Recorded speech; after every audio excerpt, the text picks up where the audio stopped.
ഞാനിതാ ഇവിടെ ഒരു പുരുഷ പ്രജ നിൽക്കുന്നുണ്ട്. നമ്മൾ നമ്പറിൽ കുറവാണ്. അപ്പൊ അദ്ദേഹത്തെ കൂടി ഞാനൊന്ന് ക്ഷണിക്കുകയാണ്. How do you read yourself and how the world wants to read you and how do you want the world to read you? എൻ്റെ പേര് ആക്വിൽ എം അജു എന്നാണ്. ഞാൻ സർവോദയ വിദ്യാലയയിലാണ്. അപ്പോൾ എൻ്റെ ഒരു മെയിൻ ഹോബി എന്ന് വെച്ചാൽ എഴുത്താണ്. എഴുത്തിൽ കൂടെ തന്നെ എനിക്ക് വളരണം എന്നാണ് എൻ്റെ ഒരു ആഗ്രഹം. അതേപോലെ തന്നെ ഡയറക്ഷനും എൻ്റെ ഒരു പാഷനാണ്. അപ്പോൾ എഴുതി വന്ന് സിനിമയിലേക്ക് കയറണം എന്നാണ് എൻ്റെ വലിയൊരു ആഗ്രഹം.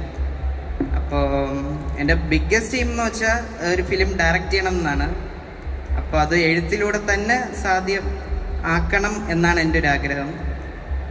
ഇതാണ് നിങ്ങൾ എഴുതിയ പുസ്തകം? അതെ, ഈ പുസ്തകം നമുക്കൊന്ന് പരിചയപ്പെടുത്താം അല്ലേ? ഇതാണ് എൻ്റെ പുസ്തകം. ദ സ്ട്രിങ്ത് എന്നാണ് ഇതിൻ്റെ പേര്. ജനുവരിയിലാണ് ഇത് പബ്ലിഷ് ചെയ്തത്, ജനുവരി 2024. പുസ്തകമാണ് പബ്ലിഷേഴ്സ്. ഇപ്പോൾ ആമസോണിൽ അവൈലബിൾ ആണ്. അപ്പോൾ ഇതിൻ്റെ ഉള്ളടക്കം എന്ന് പറഞ്ഞാൽ 46 ഹൊറർ ഷോർട്ട് സ്റ്റോറീസ് ആണ്. ഞാൻ ഇതിപ്പോൾ 5th ഗ്രേഡിൽ എഴുതിയ സ്റ്റോറീസാണ് ഇതെല്ലാം. അപ്പോൾ ആ ഒരു ടൈമിൽ നിന്ന് ഇപ്പോൾ ഒരു 10th സ്റ്റുഡൻ്റാണ്. ആ ഒരു 10th നിന്ന് വരെ എത്തിയിരിക്കുന്ന ഒരു ട്രാൻസിഷനാണ്. അപ്പോൾ എല്ലാവരും വായിക്കും എന്ന് ഞാൻ കരുതുന്നു. അപ്പോൾ നമുക്കൊരു എഴുത്തുകാരനെ കൂടെ കിട്ടിയിരിക്കുകയാണെന്ന് നമുക്ക് നോക്കാം.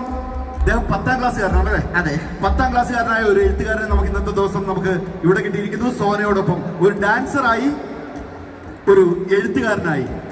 We'll get to know about the next person.